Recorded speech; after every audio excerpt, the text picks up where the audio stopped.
Two other matters before we are out of time. Arizona. What is specifically wrong with the anti-immigration law that has been passed there? And are you close to filing a legal challenge to it? Well, one of the things I think we have to acknowledge is that our immigration system is broken in many ways, and I think it requires a national solution. The concern I have is trying to do it state by state. I understand the frustration of people in Arizona, but the concern I have about the law that they have passed is that I think it has the possibility of leading to racial profiling and putting a wedge between law enforcement and the community that would in fact be profiled. People in that community are less likely then to cooperate with people in law enforcement, less likely to share information, less likely to be witnesses in case that law enforcement is trying to solve. So you're close to filing a legal challenge to it? We are considering all of our options, and one of the things that we are thinking about is the possibility of filing a lawsuit. But we're considering all of our options at this point, whether or not it is something that we could file a lawsuit based on federal preemption grounds, whether we think that the law as enacted could violate federal civil rights statutes.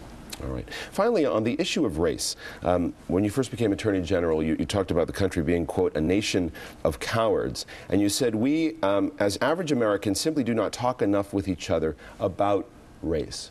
Do you think that's changed since the president's been elected? I think it's changed a bit. I still don't think we're at a place where we need to be. I think that we need to talk to each other more about race and the racial things that divide us, especially when one looks at the demographic changes that this nation is about to undergo.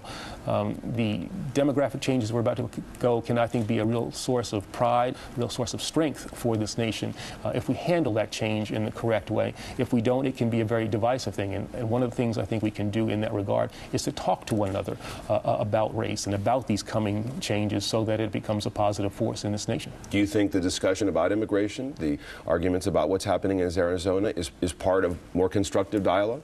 Yeah, I think this is a teaching possibility that we have here to talk about why people think this law is good, why other people think this law is bad, and then to unpack that and go underneath what those arguments are all about, and to have a very frank dialogue about what we really think about ourselves as individuals, as members of different ethnic groups.